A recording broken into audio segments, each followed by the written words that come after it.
Napakatanga mo talagang babae ka. Lagi mo na lang inuubos ang pasensya ko sa katangahan mo. Tama na. Parang awa mo na. Anong tama na? Ito ang bagay sa'yo. Hindi ko na uulitin. Pangako, nakikiusap ako. Paulit-ulit na lang yung pangako mo. Hindi ka naman nagtatanda. Wala ka ba talaga kahit katiting na laman sa utak mo? Ang dapat sa'yo nilulumpo na para magtanda. Total, wala ka namang silbi sa akin. Ang dali-dali ng mga gawain dito sa bahay. Hindi mo pa magawa na maayos. Tama na, Nico. Maawa ka sa akin. Ngunit bingi ang lalaki sa pagmamakaawa ng kanyang asawa. Patuloy niyang pinagmamalupitan ito. Ang mga kapitbahay naman ay nakarinig sa pambubugbog ni Nico sa kanyang asawa. Mga takot namang mangialam. Kilala kasing sanggano ang lalaki sa lugar nila at walang sinasanto. Sigurado naman magtatanda ka na yan, ha? Sa uli-uli, napainitin mo ang ulo ko. Hindi lang yan ang aabutin mo sa akin. Oo. Patawarin mo na ako. Hindi na ako uulit. Iniwanan pa nga ng matalim na titig ni Nico ang asawa bago lumabas ng bahay. Panay naman ang hikbi na Irene habang nakalugmok sa sahig. May 3 taon nang nagsasama ang dalawa. Noong mga ilang buwan pa lang, mabait at maayos naman na makisama si Nico hanggang sa lumabas ang totoo nitong ugali. Hindi inakala ni Irene na hahantong sa pambubugbog ang ginagawa nito sa kanya. Walang araw na hindi siya sinasaktan ng asawa niya. Makailang beses na rin siyang nakunan dahil walang habas itong pananakit sa kanya. Wala ring trabaho ang asawa niya. Pa-extra-extra lang ito sa pagkakarpentero. Nakulang pa sa pag-iinom nito ng alak. Si Irene naman ay naglalako lamang ng gulay sa kanilang lugar para panggastos nila sa pang-araw-araw. Maya-maya, tumayo na si Irene. Parang walang nangyari sa kanya na inayos ang mga gamit na natumba at bumagsak sa sahig. Nang gabing yun, buong magdamag na naghintay si Irene sa asawa. Pero hindi ito umuwi. Kinabukasan naman, kahit puyat, maaga siyang nagluto ng almusal. Ininit na lamang nito ang ulam noong nagdaang gabi para pagdating ng asawa niya may ulam na ito. Sakto namang katatapos lang niyang magsaing nang dumating ito. Nataranta namang inasikaso niya ito. Inuna niya muna ang pagtitimpla ng kape bago siya nagsandok ng pagkain. Saan ka nga pala nagpalipas ng gabi? Inintay kasi kita kagabi. Kinaparin, Chito. Alam nga na bang umuwi pa ako kagabi? Lasing na ako. Baka mapano pa ako sa daan. Oo nga. Tama naman. May kalayuan pa naman kina Chito. Ano ba ito niluto mong ulam? Adobong manok. Niluto ko yan kagabi. Ininit ko na lang. Adobo ba ito? Ha? Pero bakit ganito ang lasa, ha? Mas lamang pa ang asim kesa sa alat. Yung karne, lasang hilaw at ang tigas pa. Ayos naman tinikman ko kagabi. Ayos lang to sa'yo! O di ikaw ang kumain! Panlasa ko pa ngayon na may mali! Hindi naman ganun ang ibig kong sabihin. Baka kasi epekto lang ng ala kaya ganyan ang panlasa mo. Hoy babae, ha? Huwag mo kong ginagago! Ang sabihin mo, palpak itong niluto mo. Kahit kailan talaga tanga ka! Sinasayang mo ang pagkain, palibasa kasi!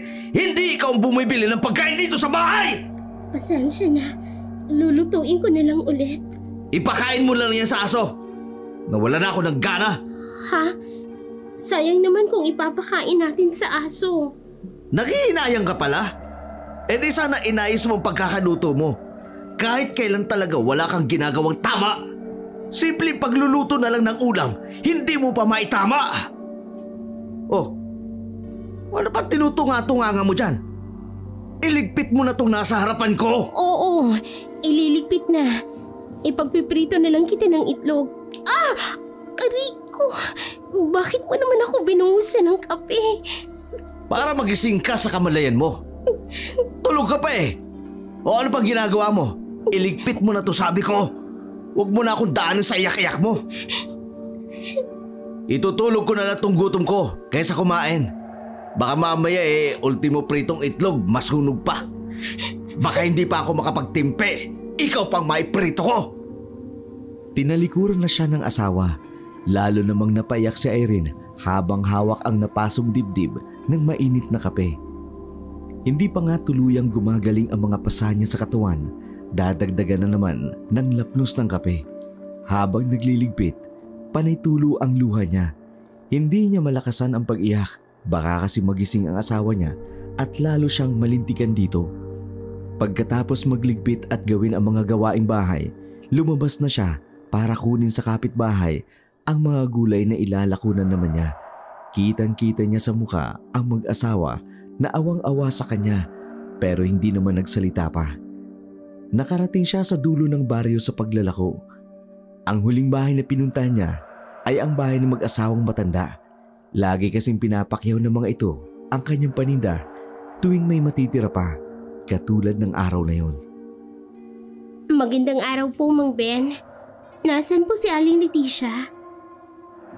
Magandang araw din sa'yo, Iha. Masama kasi ang pakiramdam ni Leticia ngayon kaya nakahiga lamang siya. Ganun po ba? Pwede ko po ba siyang makita o masilip man lang? Nako, Iha, wag na. Masungit kasi siya kapag may sakit. Ayaw niyang maistorbo sa pamamahinga niya. Ganun po ba? Ano po bang sakit ni Aling Leticia? Trangkaso po ba? Oo, trangkaso nga. Ang tigas din kasi ng ulo eh.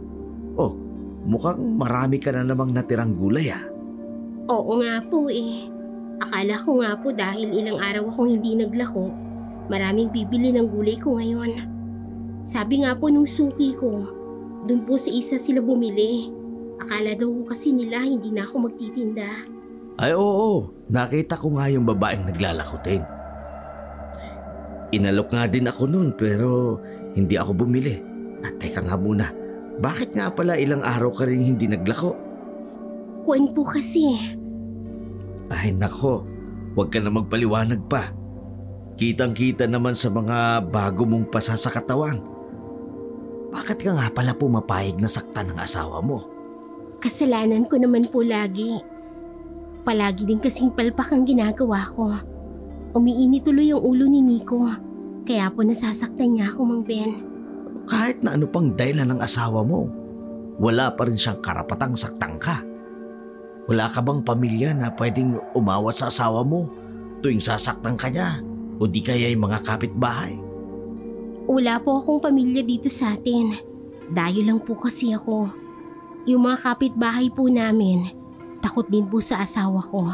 Kaya hindi po sila nangingialam. O bakit hindi mo pa kasi layasan? Hindi ka ba natatakot na baka mapatay ka niya sa bugbog? Hindi niya naman po ako laging sinasaktan, Mang Ben. Sabi ko nga po, tuwing pumapalpak lang po ako sa ginagawa ko.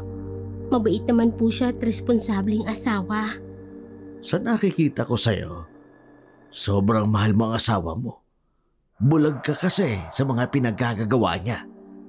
Sana nga lang mauntog ka sa katotohanan para iwanan mo na ang asawa mong yun. Mang Ben talaga, kung ano-anong sinasabi.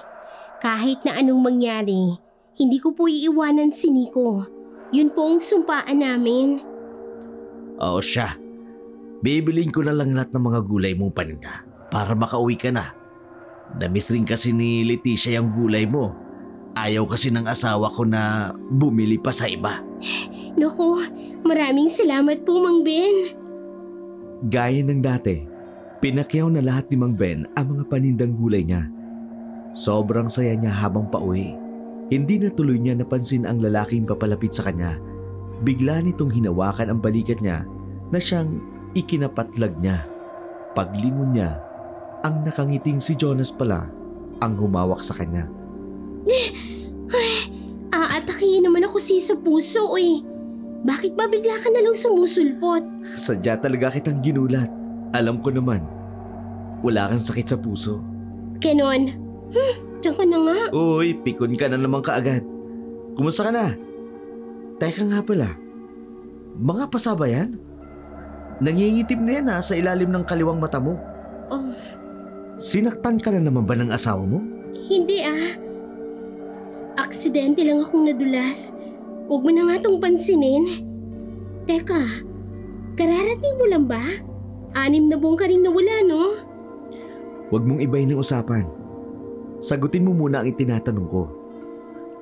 Sinasaktan ka pa rin ba ng asawa mo? Pwede ba? Huwag ka nang mangialam sa akin. Nakikiusap ako sa'yo na huwag ka nang mangialam. Ayokong magpang-abot na naman kayo ni Nico. Walang hiya talagang Nico na yan. Babae lang ang kaya niya. Duwag namang humarap sa akin. Kasalanan ko naman kung bakit ako minsan nasasaktan eh. At saka, mainitin din kasi ang ulo noon. Ang importante naman hindi naman niya ako pinapabayaan. Responsable naman siyang asawa. Siya nga? Kaya ba hinahayaan kanyang maglako ng mga gulay? Pwede ba?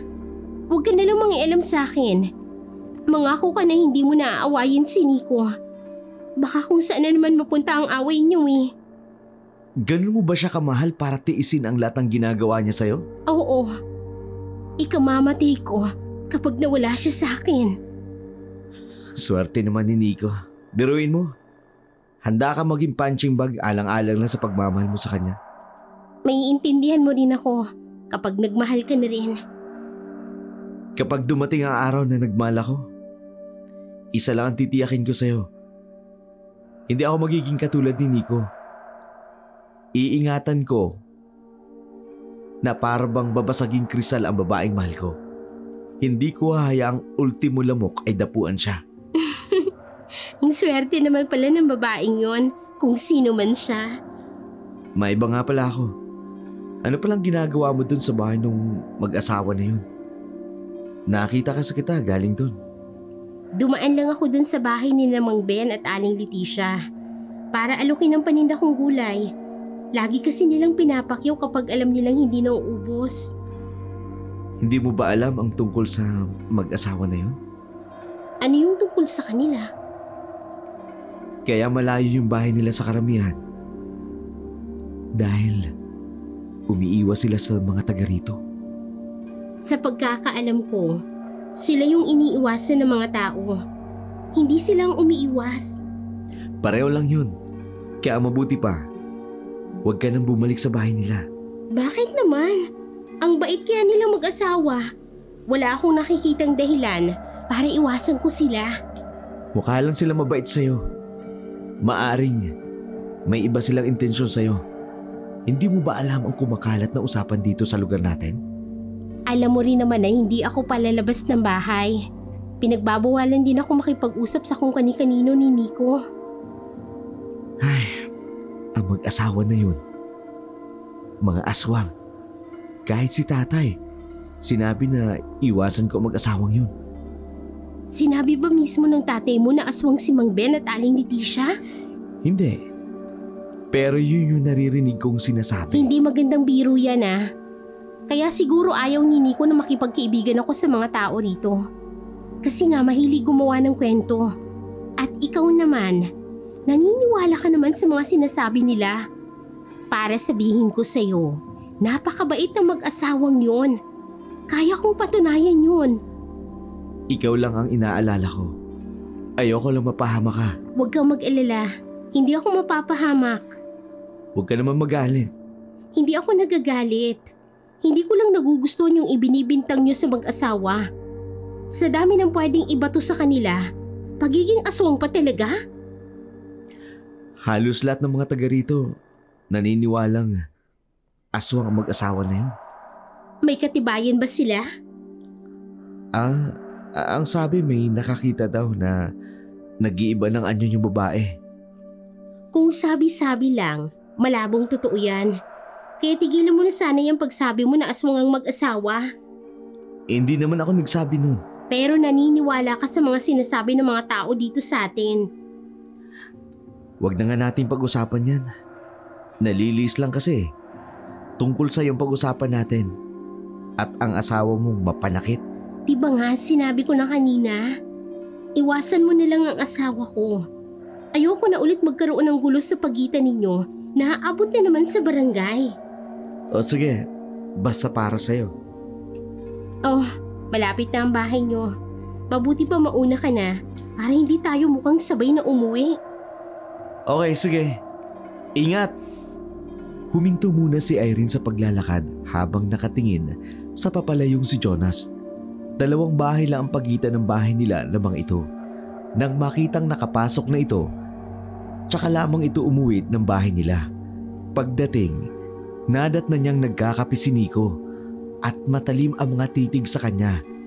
Nakaramdam siya ng kaba ng mga oras na yun. Saan ka galing? Anong oras na wala pang sinaing? Naglako lang ako ng gulay. Ilang araw na kasi akong hindi nakakapaglako. Sayang din naman eh. Dapat bago ka naglako, inuna mo muna yung pagluluto ng pagkain dito sa bahay. Kahit kailan talaga, tonta ka. Magluluto na ako ngayon. Sandali lang namang magsaing. Bibili na lang ako ng lutong ulam. Huwag ka na magalit. Bilisan mo ng kilos bago pa mag-init ang ulo ko sa'yo. Oo, magsasalang na ako. Siya nga pala, nakaubos ka ba ng paninda? Oo. Kaya lang hindi katulad ng dati na mabilis akong makaubos. Meron na rin pala kasi naglalako ng gulay. Baka si Gracia ang tinutukoy mo. Kilala mo pala siya? Oo naman. Taga rito kaya siya, kaya lahat ng mga tao rito kilala ko. Ano ba klaseng tanong yan? Mabuti pa, bilisan mo na dyan. Nataranta namang binilisan nga ni Irene ang kanyang pagsasaing. Nang kumulo ang sinaing, iniwan niya muna sandali ito para pumunta sa kabilang bahay kung saan may nagbebenta ng mga lutong ulam. 2 klaseng ulam ang binili niya at parehong karne. Pagbalik, inihain niya muna ang mga ulam habang naghihintay na maluto ang sinaing. Tumindi naman ang kabang naramdaman nito, lalo't nakita niya ang pagkainip sa muka ng asawa. Nang makita na ang lutong kanin, naghain na siya. Pinunasan niya ang pawis ng namumuo sa noo, akmang uupo na siya. Nang magsalita ang lalaki. Oh, upo ka na dyan na wala pang tubig? Ay, oo nga pala. Pasensya na. Nagugutom na rin kasi ako eh. Kukunin ko lang yung pitsel at baso. Langya naman oo, ano ba? Gusto mo bang sumakit ang tiyan ko? Bakit? May problema ba sa ulam? Itong kanin hilaw pa! Minamadali mo ata eh! Kasi nagugutom ka na eh. Eh keso nagugutom na ako para kainin mo ko ng hilaw! Hindi naman sa ganon. Luto naman na yung sinaing eh. Tinitingnan ko naman. Ako bang ginagawa mong sinungaling? Halika nga dito at kainin mo ito! Huwag dito! Mainit ang Kainin mo yan! Ha? Ano? Ha? Hindi ba hilaw? Sige! Ikaw ang kumain! Ubusin mo yan! Wala nang nagawa si Irene nang paulit-uli siyang inginunggod ng asawa sa bandihadong mainit na kanin. Kahit anong pagmamakaawa niya rito, nagmistula naman itong bingi. Itinapon din nito sa kanya ang 2 mangkok na ulam bago niya ibinato sa sahig. Akmang aambagan siya ng suntok nang isalag niya ang 2 kamay sa mukha. Wala ka talagang kwentang asawa! Hindi mo na nga ako mabigyan ng anak! Wala ka pa ni Selby dito sa bahay! Kaya lang naman ako 2 beses na nakunan dahil sa pananakit mo. Alam mo yan! Nangangatwiran ka pa ha? Anong gusto mong palabasin? Kasalanan ko ha? Kaya hindi nabubuhay ang anak natin kasi nararamdaman nila na hindi ka magiging mabuting ina!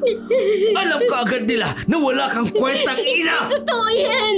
Alam mo kung gaano ko kagustong magkaroon tayo ng anak. Kaya huwag ka naman magsalita ng ganyan, Nico. Ewan ko sa'yo!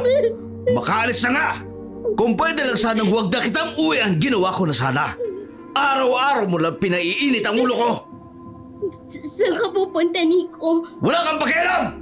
Kung saan man ako pupunta! Pero Nico, huwag ka namang umalis. Nico! Hindi na pinansin pa ni Nico ang bagabol ng asawa. Tuloy-tuloy lamang siyang umalis ng araw na yun.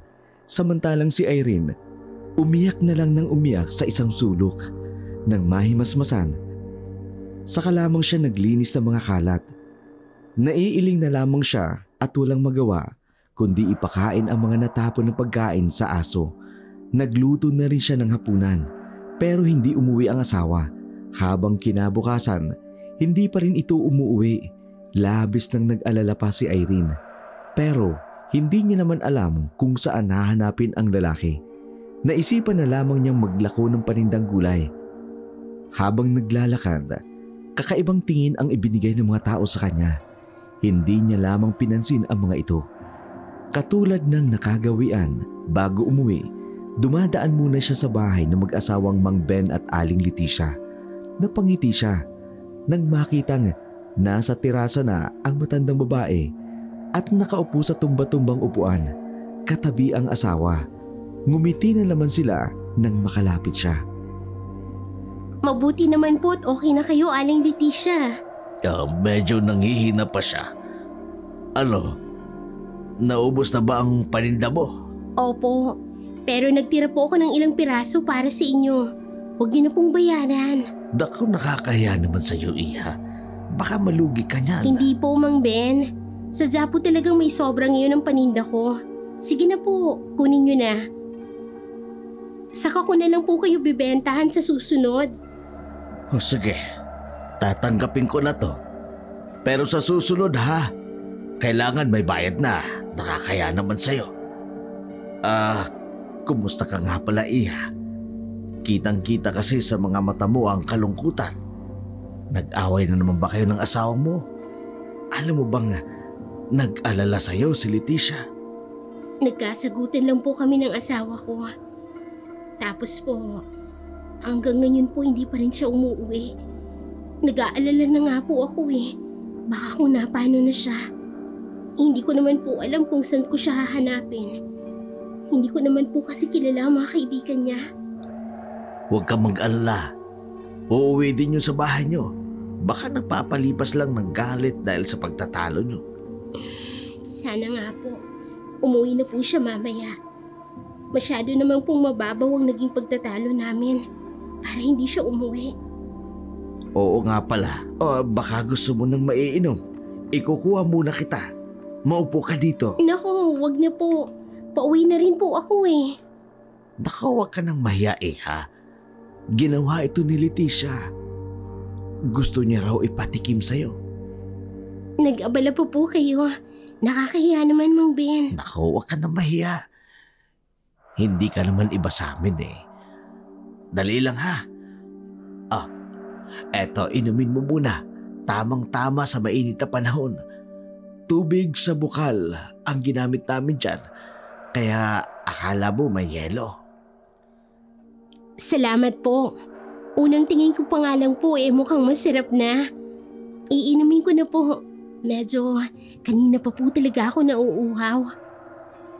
Sige na, inumin mo na. Oo nga po. O ano? Masarap ba? Ang sarap nga po. Sang prutas po ito gawa? Naku, nakalimutan ko na.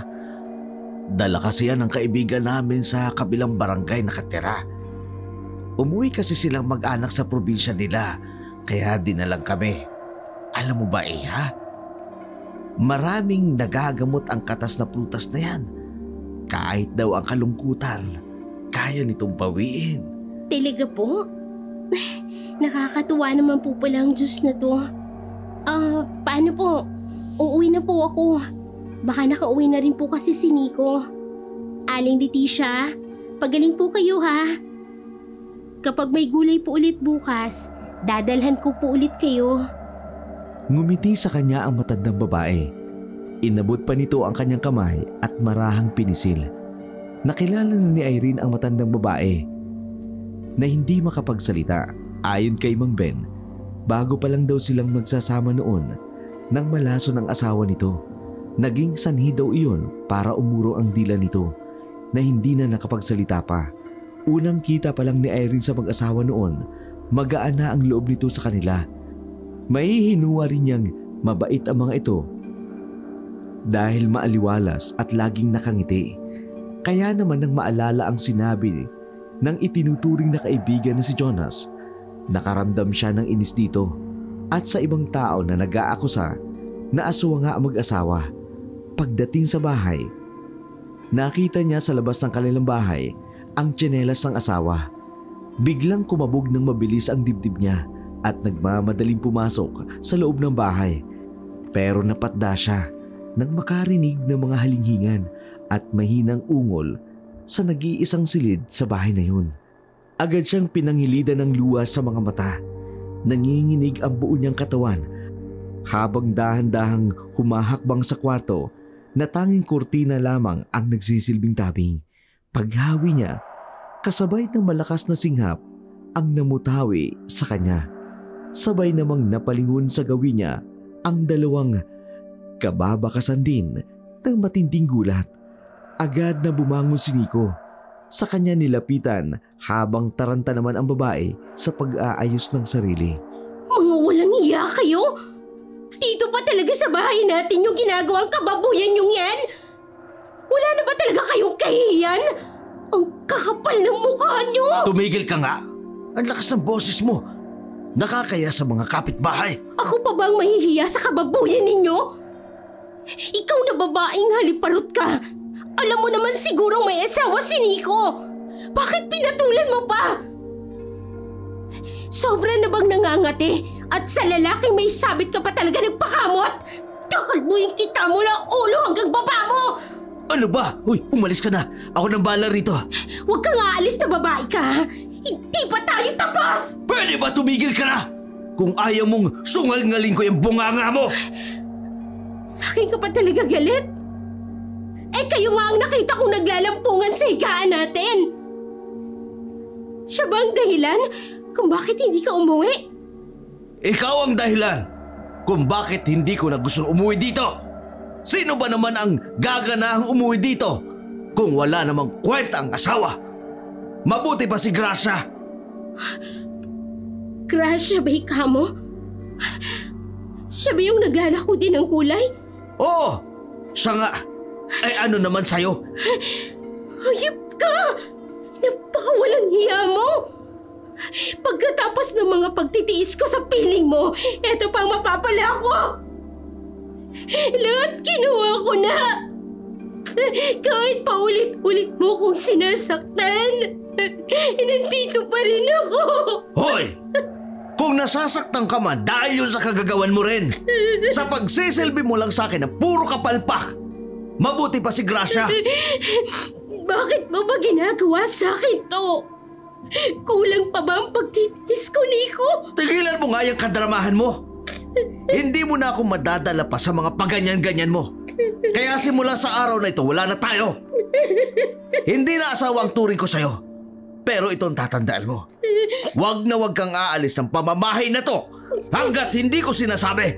Kapag tumakas ka't umalis nang hindi ko nalalaman sinasabi ko sa'yo, ibabaon kita sa hukay! Isinalya pa siya ng asawa nito bago umalis ng bahay. Naiwan naman si Irene na umiiyak. Nang gabi yun, hindi nagluto si Erin. Pagkaalis kasi ng asawa niya, maghapon lang siyang nagmukmok. Bandang 9:00 na nang bigla itong dumating na lasing. Dahil sa pinagsamang galit at sama ng loob, hindi na siya nakaramdam pa ng takot, hindi katulad ng dati. Dumiretso ito sa kaldero at binuksan iyon. Bakit walang sinaing? At anong ulam? Wala rin? Hindi ka ba nagluto? Aba, yun na nga lang gagawin mo, hindi mo pa magawa. Wala ka talagang silbing asawa. Bakit hindi ka dun sa Gracia mo humingi ng pagkain? Ba't sumasagot ka pa ha? Matapang ka na? Kaya mo na ako? Sinasabi ko lang yung totoo. Bakit sa tingin mo, sinong asawang matutuwa? Pagkatapos niyong gawin ang kababuyan niyo dito mismo sa bahay? Ganun na? Rico, ito ba? Bitiwan mo Ha? ako! Anong bibitiwan? Anong bibitiwan, ha? Nasasaktan ako! Talagang masasaktan ka sa akin? Ano bang pinagmamalaki mo, ha? Ni wala kang ang pamilya na pwede mong asahan. Tanging ako lang ang pamilya mo. Kaya, kung ako sa'yo, wag na wag mo kong susubukan dahil talagang ibabaw kita ng buhay sa lupa! Palayain mo na lang ako kung puro pasakit na lang ang ibibigay mo. Hinding-hindi mo matitikman ang kalayaan hanggat nabubuhay ako! Isang malakas na suntok ang pinakawala ng asawa sa sikmura niya. Hindi pa ito nakontento. Sinundan pa iyon ng mag-asawang sampal na ikinatumba niya sa sahig. Tutop ang sikmura. Palayong gumapang si Erin rito. Nahagip naman ni Nico ang upuang kahoy, saka yun inihampa sa likod niya. Napasigaw sa matinding sakit si Erin. Paulit-uli siyang nagmamakaawa sa asawa. Narinig naman iyon ng mga kapitbahay ang pag-aaway ng mag-asawa, pero nasanay na lamang ang mga ito sa ganong eksena. Nang mga oras na yun, kararating lang ni Jonas ang kapitbahay nila. Narinig niya ang sinasabi ng mga kapitbahay nila. Narinig niya ang sinabi ng isa sa kapitbahay nila na tila pinapatay na si Irene dahil dinig na dinig ang kalampagan sa kanilang bahay. Akmang lalabas ng bahay si Jonas nang pinigilan ito ng ama. Huwag ka nga makikialam pa sa away nila, iho! Hindi niyo ba narinig ang sinabi ni Aling Carlota? Parang pinapatay ng lalaking yun si Irene. Lagi na lang silang nag-aaway. Hindi lang naman ito ang unang beses. Hindi niya magagawang patayin ang asawa niya. Lasing na lasing yun. Baka kung anong magawa niya kay Irene. Sanggano ang lalaking yun? Gusto mo bang magkaroon kayo ng alitan dahil lamang sa babaeng yun? Anong gusto niyo? Hayaan ko na lamang mapatay niya si Irene. Tatawag na lamang tayo ng mga tanod para sila na lang umawat. Huwag ka na mangialam. Ayoko mangpang-abot kayong dalawa. Hindi ko na sila mahihintay pa para umawat sa mag-asawa. Pupuntahan ko na si Irene. Naku, oras na lumabas ka ng bahay na ito. Itatakwil kitang anak, sige. Tay, magagawa niyo ba yun sa akin? Oo! Kaya wag mo kong susubukan. Kapakanan mo lang ang iniisip ko. Nag-iisa ka lang naming anak ng nanay mo. At ayokong may masamang mangyari sa'yo. Sandaling natigilan si Jonas. Mababa ka sa mukha niya ang paggalito. Mula sa kanilang bahay, narinig niya ang malakas na sigaw ni Irene. Hindi na siya nagdalawang isip pa na puntahan ito. Makailang beses naman siyang tinawag ng kanyang ama, pero hindi niya ito nilingon. Kahit tutol ang kalooban, napilitan na ring sumunod si Mang Noel sa anak. Bago iyon, nagbilin muna ito sa asawa na magpatawag ng mga tanod. Malapit lang sa kanila ang bahay ng mag-asawa. Nang mamataan ni Jonas na naglalakad papalayo si Nico na parang walang nangyari. Gusto sana niyang sugurin ito, pero mas nanaig pa rin ang kagustuhan niyang sakluluhan si Irene. Mabilis siya nagtungo sa bahay ng mga ito. Sa maliit na sala, nagkalat ang mga gamit. Lahat ng upuan ay natumba. Marami ding mga basag na plato at baso. Malapit sa kusina, katabi ng nasirang upuan, naruroon si Irene. Napadapa habang puno ng pasa at sugat ang buong katawan. Wala rin itong malay. Agad itong dinaluhan ng binata at itinihaya. Maya-maya pa'y naruroon na rin ang kanyang ama. Irene, gumising ka! Nandito na ako! O Diyos ko po, huwag niyo po siyang pababayaan. Naku, hayop talagang lalaking yun. Masahol pa siya sa hayop. Dali natin siya sa ospital, itay. Paparating na ang tulong. Maghintay na lamang tayo. Mapapatay kong lalaking yun. Oras na mag-cruise ang landas namin. Nadala naman ng gabing yun si Irene sa ospital. Sa ilang araw na naroon siya, si Jonas ang nagbantay sa kanya. Kitang-kita ang hirap na pinagdaanan niya sa kamay ng asawa. Buong katawan ay puro pasa at galos. May malaki din siyang pasa sa likod at pilay dahil sa pagkakahampas ng upuan sa kanyang likuran. Nang mga sandaling yun, sinusubuan siya ng binata ng lugaw. Nakailang subo pa lamang siya ay umayaw na siya. Kailangan mong kumain para bumalik agad ang lakas mo. Gusto ko nang umuwi sa bahay namin. Ang sabi ng doktor na tumitingin sa'yo, bukas makalalabas ka na. Kailangan pa kasi nilang makatiyak na maayos na ang lagay mo. Saan ako kukuha ng pambayad dito sa ospital? Huwag mo nang intindihin yun. Ang malaga gumaling ka kaagad. Si Nico ba? Dumalaw sa akin nung wala akong malay. Sa tingin mo, magkakalakas pa ng loob yun na pumunta dito pagkatapos ng ginawa niya sa'yo? Salamat nga pala. Pero sana hindi mo na lang ako dinala dito. Saan mo naman ako pakukuhain ng ibabaya rito? Sana dinala mo na lang ako kay Mang Arding. Magaling naman siya manggamot. Hindi ka rin makulit, no?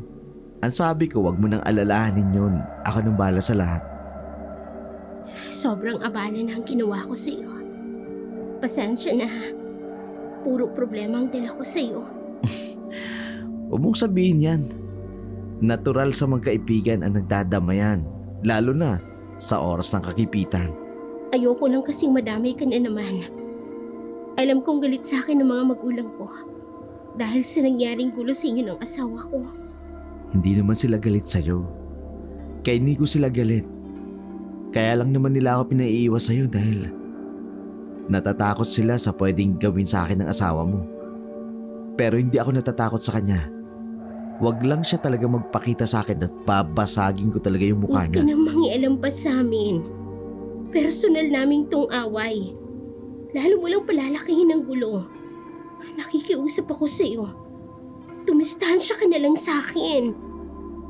Hindi naman nakapagsalita pa si Jonas. Napatitig na lamang siya sa mukha ng babae. Kinabukasan, nang makalabas siya ng ospital.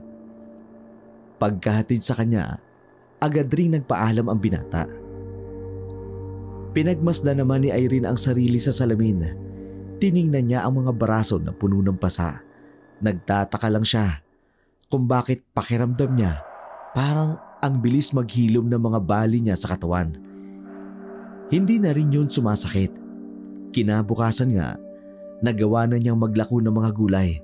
Dumaan muna siya sa bahay nila Jonas. Tanging si Mang Noel lang ang naabutan niya. Sa labas ng bahay ng mga ito, iniabot niya ang ilang pirasong gulay rito. Pasensya na po sa abala. Nabanggit nga po pala ni Jonas na kasama kayo sa pagdadala sa akin sa ospital. Maraming salamat po, Mang Noel. Wala yun, Iha. Ang totoo niyan ayaw ko sanang mangialam sa inyo ng asawa mo. Pero sobra kasi ang pag-aalala ni Jonas sa'yo. Malaki ang pagmamalasakit niya sa'yo. Inalala ko lang kasi, baka madami siya sa galit ng asawa mo. O, kilala mo naman ang asawa mo kung magalit, di ba? Nag-aalala din po ako kay Jonas. Kaya nga po sinabihan ko na siya na wag nang mangialam pa.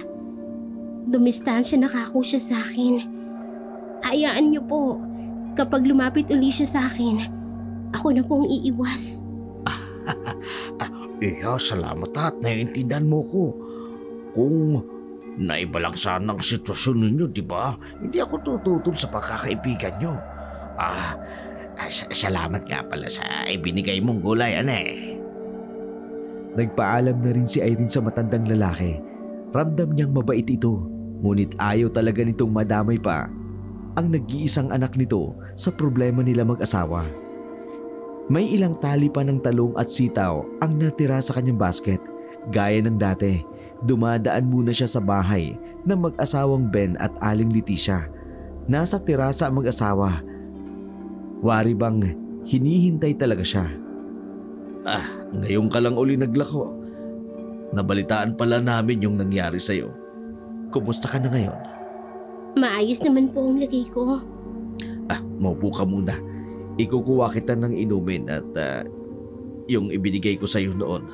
Sige po, hindi ko po tatanggihan yan. Hindi naman ho ako nagmamadaling umuwi ngayon. Kumusta na po kayo, Aling Leticia? Mukhang maaliwalas na po ang itsura ninyo ngayon kumpara po sa dati. Ngumiti lang sa kanya ang matandang babae. Sumenyas pa ito na kung kumusta na siya. Sumagot naman siya na okay siya. Maya-maya pa bumalik na uli si Mang Ben. Dala ang isang basong inumin. Agad niya naman itong kinuha. Pagkatapos, umusal ng pasasalamat. Isang lagok lang ang pag-inom niya rito. Maraming salamat po. Alam niyo po ba, sa tingin ko malaking naitulong ng inumin na to. Pakiramdam ko po kasi, ang bilis pong gumaling ng mga pilay at sugat ko sa katawan. Tama ka, Iha. Mahimala talaga ang inumin na yan. Mabuti nga't nakainom ka kaagad bago ka pa bugbugin ng asawa mo. Nasaan nga pala siya? Nakulong na ba siya? Hindi ko po alam Yung kaibigan ko po kasi yung tumulong sa akin. Hanggang ngayon po, hindi pa rin nagpapakita. Baka po nandun sa babae niya. May babae ang asawa mo. Nagagawa pa niya talagang mambabae sa kalagayan niyong yan. Kilala mo ba ang babae niya? Oho, yung naglalako din po ng mga gulay. Gracia po ang pangalan. Halata sa kilos ng babaeng yon ang pagiging malapit sa mga lalaki. Kilala niyo po ba siya? Hindi naman. Pero madalas ko siyang makita na may kahuntahan na iba't ibang lalaki. Huwag ka lang magtaka kung nahulog man sa kanyang asawa mo. Pero huwag mong isipin na naungusan ka niya. Wala pa rin papantay sa angking ganda mo at kabaitan kumpara sa babaeng yun. Pinapatabaan niyo naman po ang puso ko sa mga sinasabi niyo, Mang Ben. Naku, sinasabi ko lang ang totoo. Kahit si Leticia, gandang-ganda sa'yo.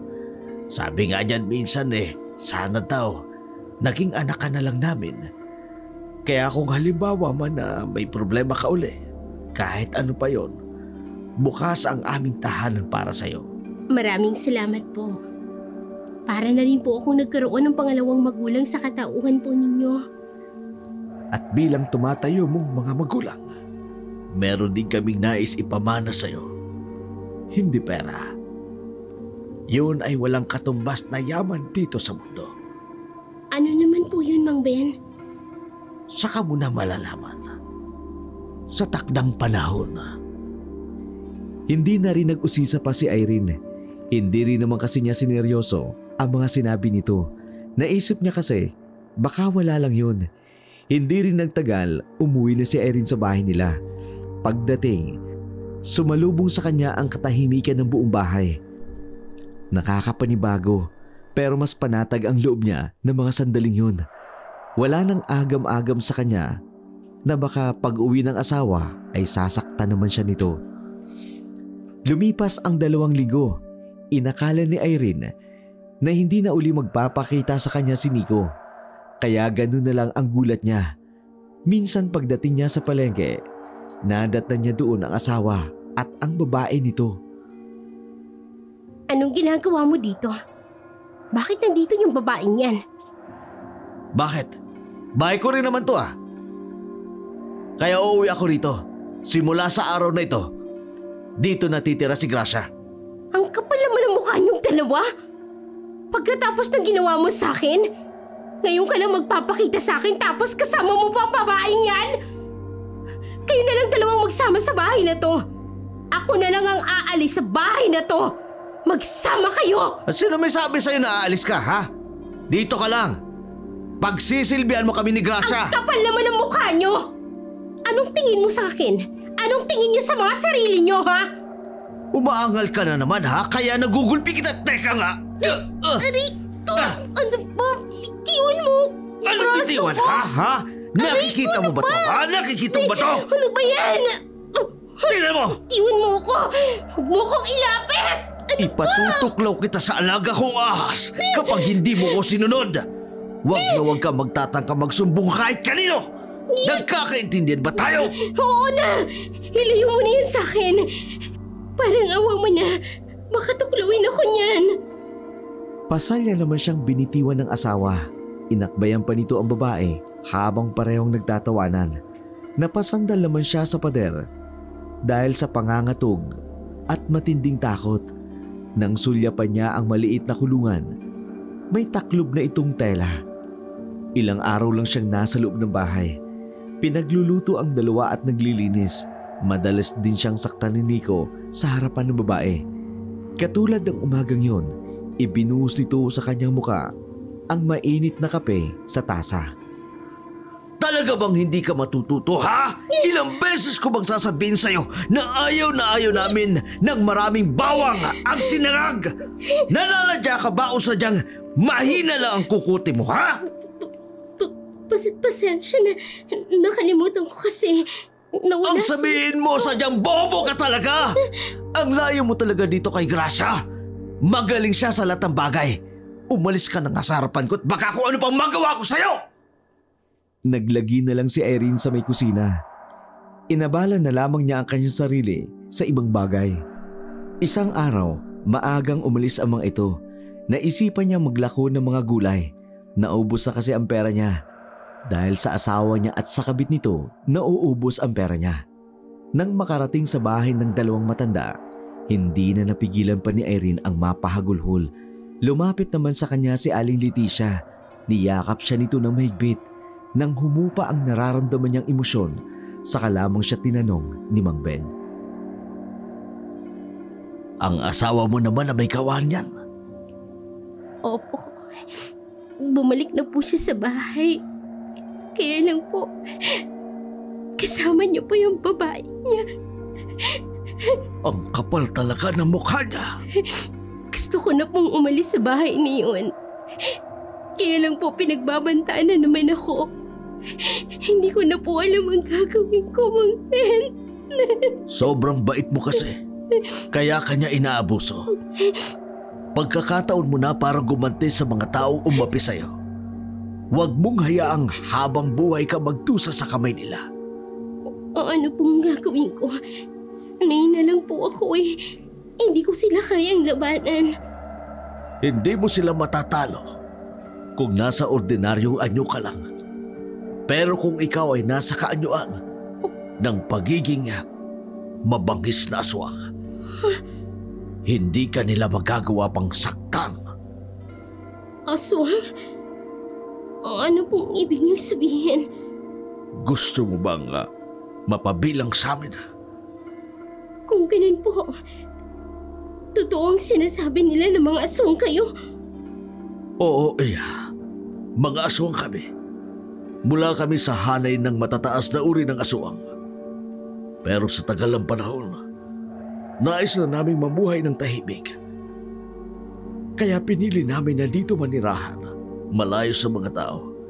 Walang sino man ang maaaring manggulo at wala ring makakakilala sa amin. Ayoko maging katulad ninyo. Isang halimaw na kumakain ng tao. Hindi ako magiging katulad ninyo. Huwag ka muna umalis. Pakiusap. Hindi! Mga aswang kayo! Niloko niyo ako! Akala ko pa naman mababait kayo! Mas masahol pa pala kayo kay Nico! Nagtatatakbo palayo si Irene. Halos magkanda sa lapid ng mga paa niya sa pagmamadali na makalayo sa lugar na yun. Pagdating sa bahay, naabutan niya ang dalawa doon. Matalim ang titig sa kanya ng asawa. Panandalian niya tuloy na kalimutan ang natuklasan sa mag-asawang matanda.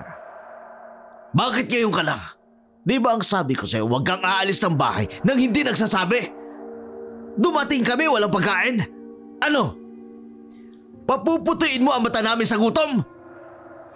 Pasensya na. Naglako pa kasi ako ng gulay. Wala na kasi ako na itatabing pera. Sana inagahan mo ang pag-uwi. Ang sabihin mo, hindi mo namang ginamit yung kukuti mo. Huwag, Nico! Maawa ka sa akin! Anong wag? Huwag! Hindi ka talaga magtatanda hanggat hindi naaalog yung utak mo! Kinaladkad na siya ng asawa sa kwarto at doon binugbog. Sampal, suntok at sipa ang inabot niya rito. Hindi pa nakontento ang lalaki. Hinubad pa nito ang sinturon at walang awang hinagupit ito sa kanya. Tumigil lamang si Nico sa ginagawa nang makitang hindi na siya kumikilos. Isang kapitbahay naman na mag-asawa ang nakarinig sa pananakit ni Nico sa kanyang asawa at nakita rin ito ang babae ng lalaki. Dali-dali itong pumunta sa bahay ni Jonas. Kararating lang din ng lalaki galing sa trabaho. Nagmamadaling pinunta nito ang bahay ng mag-asawa. Nadatnan niyang paalis ang dalawa. Parang mabangis na hayop na sumugod si Jonas sa lalaki. Walang habas na pinagsusuntok niya ito sa mukha at sa iba't ibang parte ng katawan. Inawat na lamang sila ng ilang kalalakihan sa lugar. Bitiwan niyo ko! Papatayin ko ang lalaki yan! Nababaliw ka na nga! Basta ka na lang susugod dito at sasaktan ako! Isa kang malaking duwag! Babae lang ang kaya mong saktan! Bakit hindi mo kalabanan? Magtos tayo! Ano bang ikinagagalit mo ha? Dahil ba kay Irene? Ang hilig mo talagang makisawsaw sa gulo! Oras na may masamang mangyari kay Irene, ako mismo ang papatay sa'yo! Nang makawala sa pagkakahawak, muling sinugod ni Jonas ang lalaki. Nadamay pa ang babae nito at napasubsob sa lupa. Nang pumiglas naman si Nico at pilit na kumawala, nang makakuha ng pagkakataon, Tumakbo ito kasama si Gracia. Hindi rin naman tinangka ni Jonas na habulin pa ang mga ito. Agad siyang pumasok sa loob ng bahay. Natagpuan niya si Irene sa kwarto na walang malay. Puno ng sugat at pasa ang buong katawan nito. Bago pa madala sa ospital, nagkamalay na rin si Irene. Tumanggi na itong magpadala pa sa ospital. Sigurado ka ba?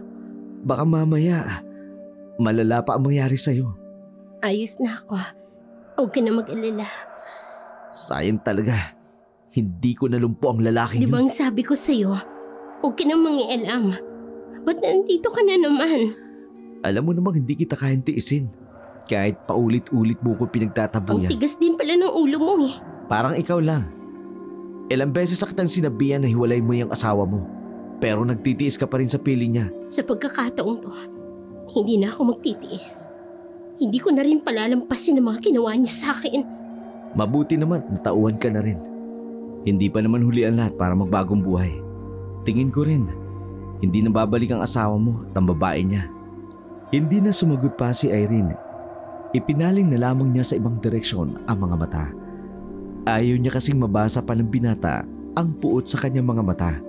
Nang bumuti ang lagay niya, saka lamang siya iniwan ni Jonas. Pinadala niya rin rito ang ahas na naiwan ng asawa na laging panakot sa kanya. May ilang gabi pang balisa si Irene. Laman lagi ng kanyang isipan ang huling eksena nang makausap niya ang mag-asawa. Kinabukasan, maaga siyang gumayak hindi para magtinda. Gusto niyang makausap muli ang mag-asawa. Naisip niya na kung maaga siyang pupunta sa bahay ng mga ito, natitiyak niyang ligtas siya. Malayo pa lang. Natanaw niya na ang mga itong nakatingin sa kanyang direksyon. Nang makalapit na, ngumiti pa ang mag-asawa kay Irene. Matagal kong pinag-isipan ang mga sinabi niyo. Naisip ko kung tama kayo. Mahina ako kung isa lang akong ordinaryong babae. Gusto kong gumanti sa kaapihang dinanas ko sa kamay ng asawa ko. Alam naming babalik ka rito. Ito na siguro ang tamang panahon. Natatakot po ako. Pero mas nangingibabaw po ang galit sa puso ko sa hayop ang ginawa sa akin ng asawa ko. Nang sumapit na ang gabi, ganap nang tinanggap ni Irene ang bago niyang katauhan. Buong puso niyang niyakap ang kadiliman para sa ninanais niyang paghihiganti. Ayon pa kay Mang Ben, mula siya sa lahi ng mga harimundon, mula sa mataas na uri ng aswang. Ang lalaking bersyon ng bangkilan, ngunit hindi katulad ng bangkilan, ang mga harimundon ay hindi kayang makalipad. Ngunit kaya nilang mag-anyong aswang o mag-anyong mabangis na baboy ramo.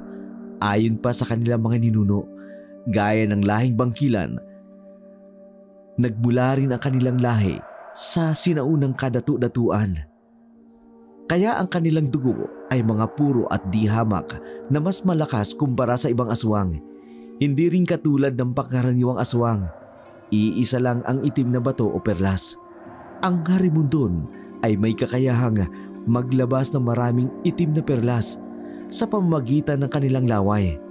Babalutin nila ito sa kaibibigay sa mga ordinaryong tao para maging ganap na aswang. Nag-umpisa na ang gabing yun ng pagbabago kay Irene. Naging malaking baboy ramo siya at paggalagala sa buong baryo na yun. 2 lasing na lalaki ang pauwi lamang sa kanila. Ang kanyang nakasalubong. Sa sobrang takot ng mga ito, tila naglaho ang kanilang kalasingan. Nagtatatakbo ang mga ito sa pinakamalapit na bahay at humingi ng tulong. Kinabukasan, naging balita iyon sa mga tao. Alam mo yung sinabi ng 2 lalaki? Nakakita raw sila ng malaking itim na baboy ramo. Aswang daw yun. Naniwala ka naman. Ikaw na mismong nagsabi na mga lasing sila. Baka mamaya aso lang yung nakasalubong nila. Hindi ka talaga naniniwala, no? Hindi pa naman ako nakakakita eh. Kaya paano ako maniniwala? Sa bagay nga, hindi pa rin naman ako nakakakita. Pero mabuti na rin yung mag-iingat. May mga pagkakataon din na gabi na akong nakakauwi sa bahay. Ang hirap kasi ng biyahe pa uwi rito. Huwag kang mag-alala.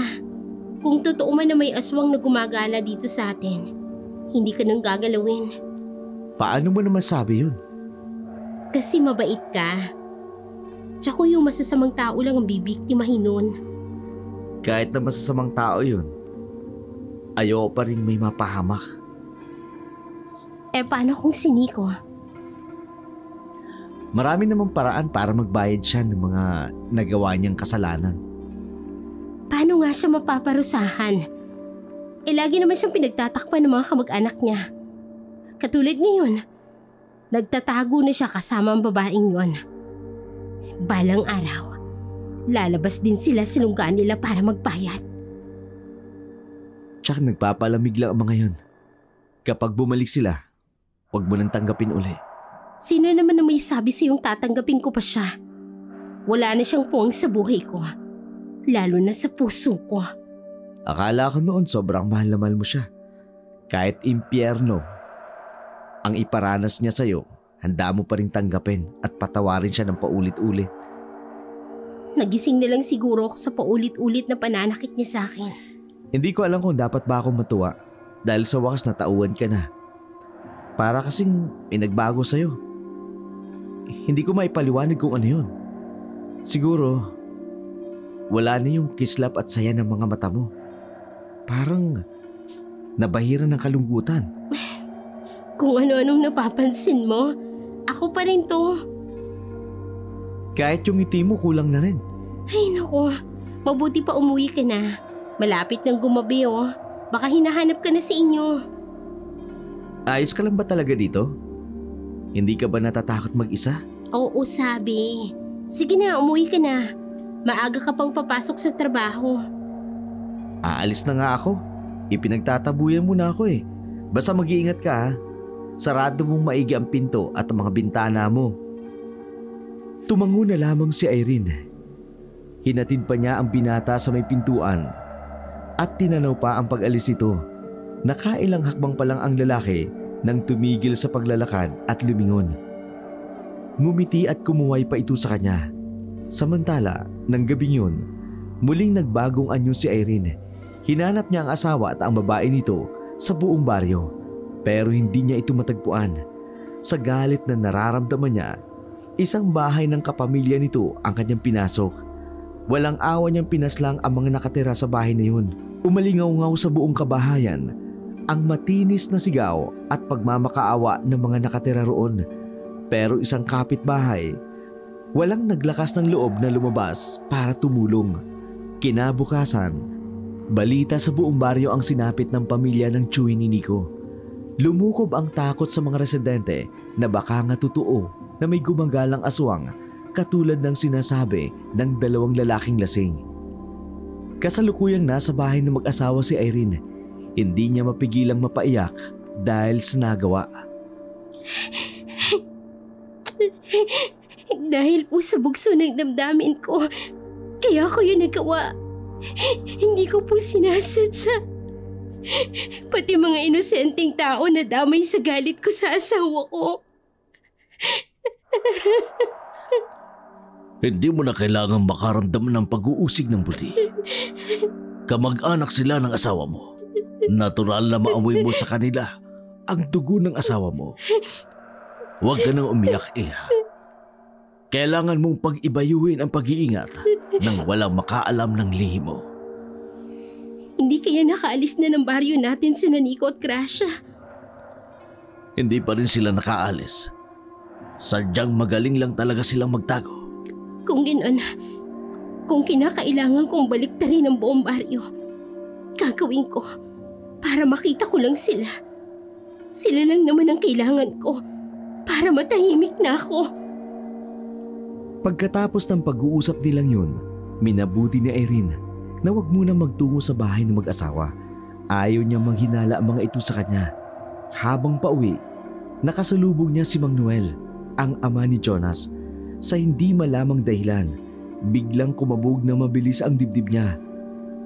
Matiim na kasi ang titig nito sa kanya. May sukbit pang itak sa kanyang bewang ang matandang lalaki na labis na nagpakaba sa kanya. Magandang araw po, Mang Noel. Saan po ang punta ninyo?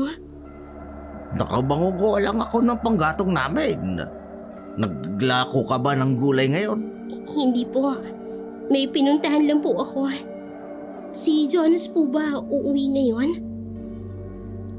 Hindi ko alam kung uuwi yun. Sabi ko kasi, kung gagabihin ng uwi, makitulog na lamang muna kako sa kaibigan. Nag-aalala kasi ako na baka mamaya makasalubog niyang sinasabi nilang aswang na gumagala. Naniniwala po ba kayo sa aswang?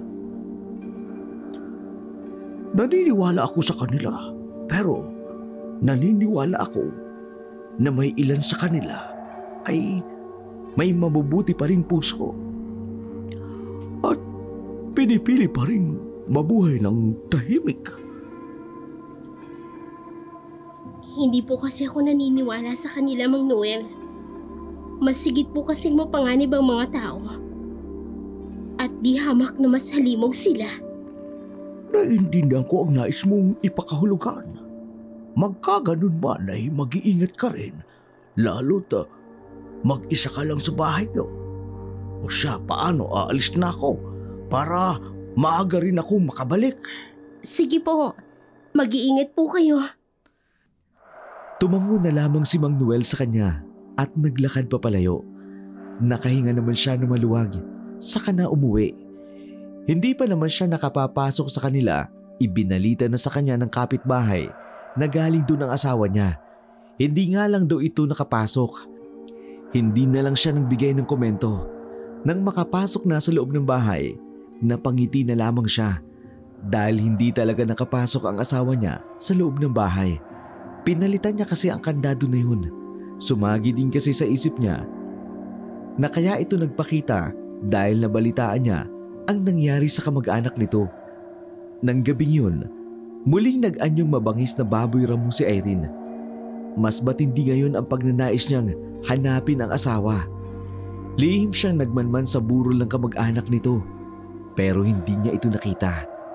May dalawang kalalakihan na kaibigan ng asawa nito ang tumayo malapit sa kanyang kinaroroonan. Hinihintay din ng mga ito si Nico. Nabanggit ng mga ito kung nasaan ang lalaki at ang babae nito. Agad niyang tinungo ang kubo kung saan nakatira ngayon ang dalawa. Umikot-ikot siya sa paligid ng kubo, naghanap ng pwedeng pasukan. Takot naman si Gracia dahil sa narinig niya. Naalala niya rin kasi ang balita sa aswang na sinasabi ng mga taga roon. Matagumpay namang nasira ni Irene ang pader na yari sa sawali. Agad niyang inatake ang nahihintakutang babae. Walang nagawa kundi magsisisigaw ito dahil wala silang kapitbahay sa lugar na yun. Walang nakaririnig sa paghingi ng tulong nito. Si Nico pa ang nakadiskubre sa bangkay nito kinaumagahan pag uwi nito. Lingid kay Erin, nang pauwi na siya ay nakita niya si Jonas. Punong-puno ng pagtataka ang mukha nito kung bakit may malaking baboy ramo ang nagtungo sa likod ng bahay ng babae. Sinundan pa niya ito, ngunit hindi niya na ito inabot. Kinikilabutan namang umuwi ang binata sa kanilang bahay. Oh, ay bakit nakatulala ka dyan? Wala po, itay. Inisip ko lang po yung sunod-sunod na krimen dito sa baryo natin. Aswang nga talaga ang may gawa nun. Naku, walang duda. Kahit ayaw mo pang maniwala. Alam ko mag-iimbestiga ang mga polis at alam ko hindi rin sila maniniwala. Pero sino kayang aswang? Hindi po kaya yung mag-asawang nakatira sa dulo itong baryo natin? Naku, mahirap magbintang ihaw. Wala tayong katibayan na sila nga ang nasa likod ng mga nangyayaring patayan. Malapit pa naman sa kanila si Erin. Nag-aalala ako. Baka kung anong gawin sa kanya. Pero sabi naman ni Erin, mababait naman daw ang mga ito. Nakasalubong ko nga siya minsan nung mangangahoy ako. Parang may kakaiba sa kanya. Hindi siya katulad nung dati. Sa hirap ba naman ng dinanas niya sa kamay ng asawa niya? Napansin ko po, mas ilag siya ngayon. Parang Gusto niyang lagi mag-isa. Wala nga siyang ginagawa kundi ipagtabuyan ako. Iniisip lang naman yung kapakanan mo. Huwag ka nang magtampo sa kanya. Hindi naman po. Iniisip ko lang na magkaibigan naman kami.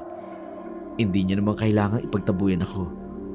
Alam ko na hindi lang kaibigan ang turing mo sa kanya.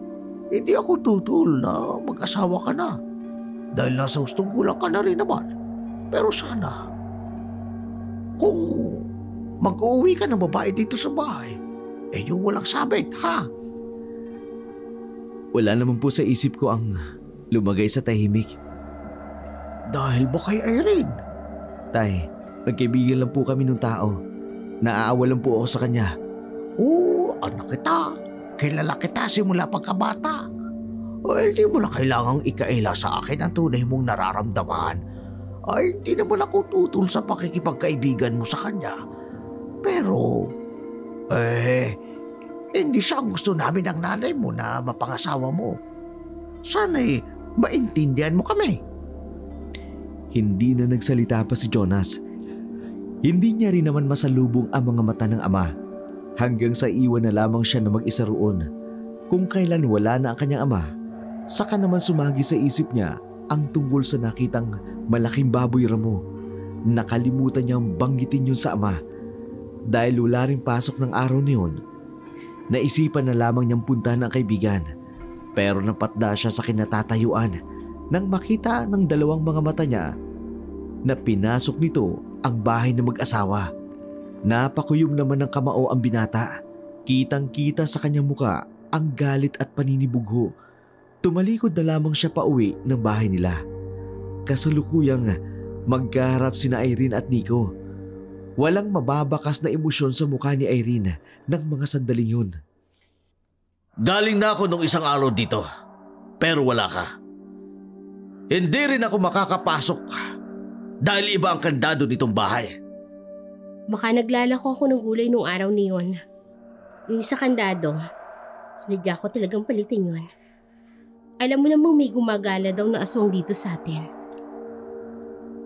Nabalitaan mo naman siguro ang nangyari kay Gracia. Grabe ang nangyari sa kanya. Parang matindi ang galit sa kanya nung gumawa noon. Halos luray-luray na ang katawan niya. Gusto mo bang kumain muna? Oo ba? Kagabi pa nga ako walang kain eh. Teka lang, ikukuha kita ng kanin at ulam. Nahihiwagaan naman si Nico sa ikinikilos niya. Hindi kasi yon ang inaasahan nitong magiging reaksyon niya. Pinapasok siya ng bahay nila nang hindi man lang nagagalit. Nang bumalik si Irene, tahimik lang itong inilapag ang kanin at ang ulam sa lamesa. Dinulutan pa niya ng tubig ang asawa. Napansin niyang nakatitig lamang ito sa ulam na nasa harapan nito. Akala ko ba nagugutom ka? Wala bang ibang ulam? Para kasi ayoko mo nang mag-ulam ng karne ngayon eh. Pagkatapos ng nangyari kay Gracia. Hindi tamang maging suplado sa pagkain. Kung anong inihain sa'yo, kainin mo. Ano bang sinasabi mo? Sa ayaw ko nga ng ulam. Wala nang ulam dito sa bahay. Nasa iyo na kung kakain ka o hindi. Pero sinasabi ko sa'yo, baka pagsisihan mo kapag hindi mo tinikman ang ulam na yan. Kahit naiinis, napilitan rin kainin yun ng asawa niya. Tahimik naman siyang pinagmamasdan ni Irene. Sumilay pa ang ngiti sa labi niya nang makita ang reaksyon ng asawa. Maya-maya lang, naging magana na itong kumain. Humirit pa ng kanin at binigyan naman niya. Kinagabihan, habang mahimbing na natutulog ang asawa, bumangon si Irene sa kanyang higaan. Dahan-dahan lang ang kanyang kilos, parang maiwasan na hindi magising ang asawa. May ugali kasi itong kahit anong himbing ng tulog, nagigising pa rin ito sa mga kaluskos. Pinagmasdan niya muna ito bago tumalikod at lumabas ng bahay. Sa kalagitnaan ng gabi, nagising naman si Nico na wala na sa tabi niya ang asawa. Tinawag niya ang pangalan nito pero walang sumasagot. Bumangon muna siya at tumungo sa sala ng kusina. Ano ba nagpunta babaeng yun? 10 oras na ng gabi, wala pa dito sa bahay. Hindi kaya may ginagawang milagro yun? Umanda ka sa akin. Oras na bumalik ka. Paduduguin ko yung uso mo. Napansin ni Nico na bukas ang pinto ng kusina. Akmang isasara sana niya yun nang makarinig ng ingay sa labas. Kinakabahan naman na binuksan niya ito. Saka sumilip. Tinawag niya muli ang pangalan ng asawa. Udyok ng kuryosidad, lumabas siya ng bahay. Habang ilang beses nang tinatawag ang pangalan ng babae, may ilang minuto na siyang nakatayo roon. Habang iginagala ang paningin nang makaramdam ng tila merong nakamasid sa kanya. Nagtayuan na rin ang mga balahibo niya sa katawan sa nararamdamang kilabot. Irene? Ikaw ba yan? Pwede bang lumabas ka na? Huwag ka na magtago dyan. Pumasok na tayo sa loob ng bahay. Huwag mo na akong pahirapan pa kundi malilintikin ka sa akin. Talagang hindi ka lalabas ha? Ginagalit mo talaga akong babae ka? Hindi pa man siya nakahakbang, lumabas na ang malaking itim na baboy ramo. Sumasagingsing pa ito na nakatingin sa kanya. Nangingilabot siya nang makitang namumula ang mga mati nito. Umaangil pa ito bago siya nilapitan. Tumakbo naman siya pabalik ng bahay pero naabutan siya nito. Huwag! Mawa ka sa akin! Tulong! Tulungan niyo ako! Mga kapitbahay! Tulong! May aswang! Walang nagawa si Nico nang suwagin siya ng baboy ramo sa may tiyan. Agad na bumulwak ang lamang loob niya. Sindak na sindak siya at hindi magawang kumilos. Ilang sandali lang, wala nang buhay ang katawan ng lalaki habang patuloy na kinakain ng baboy ramo ang kanyang katawan.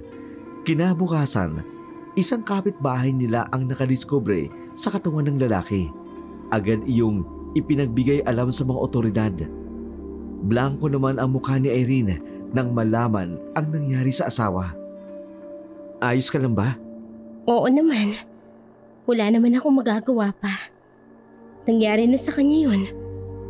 Ipagdarasal ko na lang ang kaluluwa niya. May naalala nga pala ako.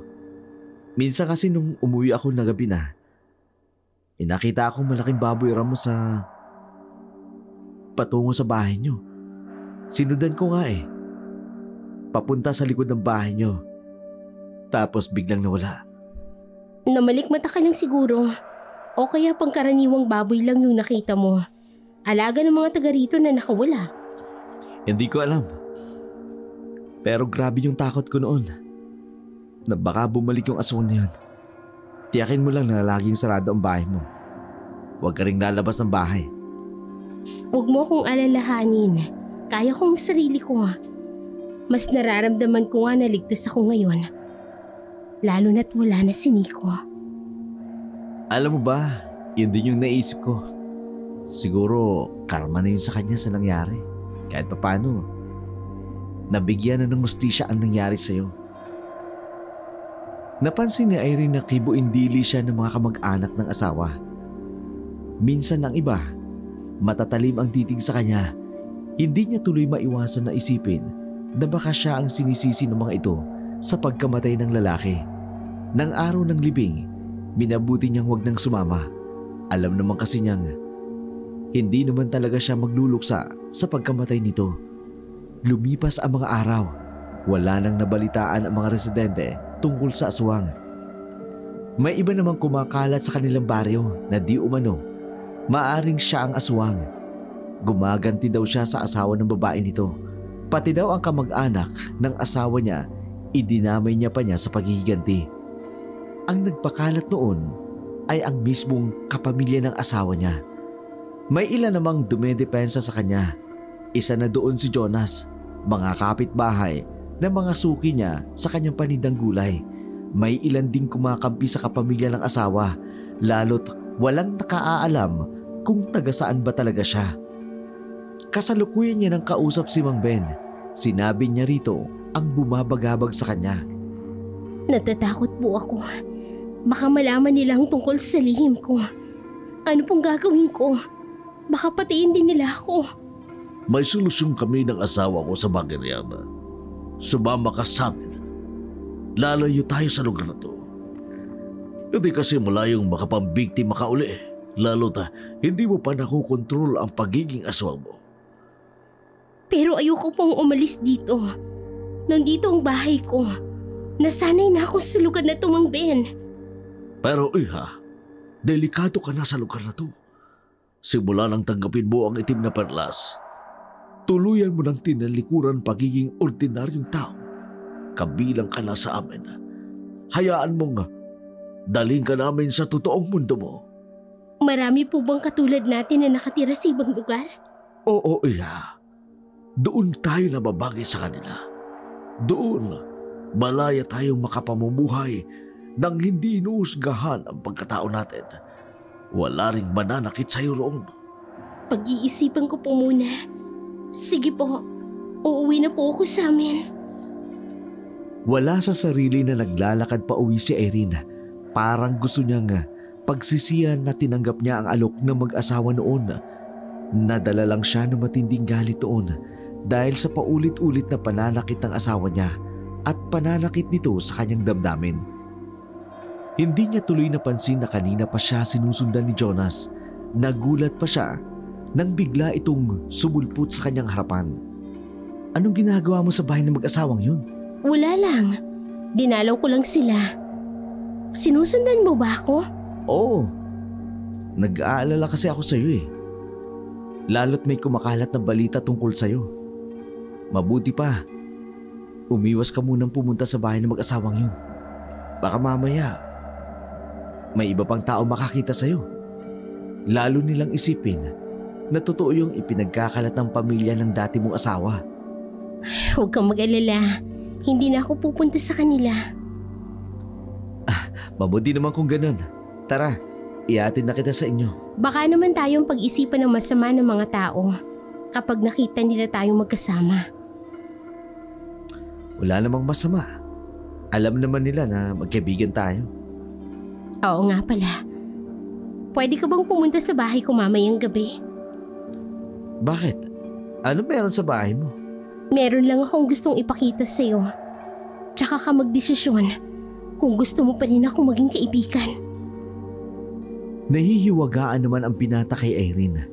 Gusto pa sana niyang magtanong dito, pero nagpatiuna na ito sa paglalakad hanggang makarating ito sa bahay nila. Hindi na muli itong nagsalita pa. Kinagabihan, kabado man ng mga oras na yun. Mas nanaig pa rin kay Jonas na alamin ang gustong ipakita ng babae. Kaya naman, lumabas siya ng bahay nang hindi nagpaalam sa mga magulang. Ramdam niya habang patungo siya sa bahay ni Irene na meron siyang matutuklasang hindi maganda, pero handa na siyang sumugal alang-alang sa babae. Nasa harapan pa lamang siya ng pinto nito nang bumukas na iyon. Pinapasok siya agad nito, saka isinara ang pinto. Sa gitna ng sala, naroroon ang malaking kulungan ng aso. Naalala niya na yun ang nakalagay sa likod ng bahay ng mga ito. Dati kasi, may alaga ang mga ito ng malaking aso na kalaunan namatay din dahil sa sakit. Bakit may kulungan dito sa sala? Balak mo ba uli na mag-alaga ng aso? Yun bang gusto mong ipakita sa akin? Ako ang papasok sa kulungan na yan. Ha? Ikaw ang papasok dyan? Nagbibiro ka ba? Wala akong panon sa ganitong kalokohan. Mabuti pa umuwi na ako. Huwag kang aalis. Diyan ka lang. Panoorin mo ko. Hindi kita maintindihan. Ano bang gusto mong mangyari? Ang gusto ko, huwag kang umalis. Diyan ka lang. Kapag nakita mo na ang gusto kong ipakita sa'yo, tsaka ka magdesisyon kung gusto mo pa rin ako maging kaibigan. Naupo na lamang si Jonas sa upuang naroroon. Naguguluhan namang pinagbigyan ang kaibigan. Hindi niya inalis ang paningin nito hanggang pumasok ito sa kulungan. Inutusan pa siya nito na ipadlak ang kulungan kahit na anong mangyari ay huwag bubuksan. Sinunod niya naman ito pero lalo siyang naguguluhan. Makalipas ang ilang sandali, napitlag si Jonas sa pagkakaupo nang biglang namilipit sa sakit ang babae. Nagpagulong-gulong pa ito sa loob ng kulungan. Akma sana niyang lalapitan ito nang biglang nagbago ang anyo nito. Halos maukupan na nito ang buong kulungan sa laki. Ang babae ay naging itim na baboy ramo. Nagwawala ito sa loob ng kulungan. Gusto nitong makawala. Si Jonas naman nanginginig sa takot at hindi makagalaw. Hindi siya makapaniwala na aswang ang babaeng pinakamamahal niya. Kinabukasan, nagising si Irene na masakit pa ang buong katawan. Bukas rin ang kulungan. Wala na rin doon ang binata. Nakaramdam naman siya ng kalungkutan. Batid niyang nakapagdesisyon na ang binata na putuli na ang pakikipagkaibigan sa kanya. Hindi niya namamalayan na tumutulo na pala ang kanyang luha. Dumating ang araw ng pag-alis ni Irene kasama ang mag-asawa. Hindi niya akalain ang biglang pagsulpot ni Jonas sa kanila. Sigurado ka bang sasama ka sa kanila? Oo. Hindi na ako maaaring manatili pa rito. Patawarin mo ko kung wala man lang ako magawa para sa'yo. Ang dami mo ngang nagawa para sa akin eh. Kaya sobrang nagpapasalamat ako sa'yo. Pwede ba huwag ka nang umalis? Huwag ka na lang sumama sa kanila. Dito ka na lang. Ako na lang bahala sa'yo. Problema lang ang ibibigay ko sa'yo. Ayokong mapahama ka ng dahil sa akin. Kaya naman kitang protektahan eh. Tsaka, meron akong gustong... Alam ko na yun. Pero hindi ako karapat-dapat sa'yo. Merong higit na karapat-dapat para pag-alayan mo ng nararamdaman mo. Gusto pa sanang magsalita ng binata, pero mahigpit niyang niyakap ito habang lumuluha. Pagkatapos, walang lingon-lingong naglakad siya palayo kasama ang mag-asawa. Naiwan naman ng walang magawa si Jonas, kundi tanawin na lamang ang paglayo nila. Pagkalipas ng mga panahon, hindi pa rin makalimutan ng binata si Irene. Batid niyang habang buhay nang mananatili sa puso niya ang babaeng si Irene.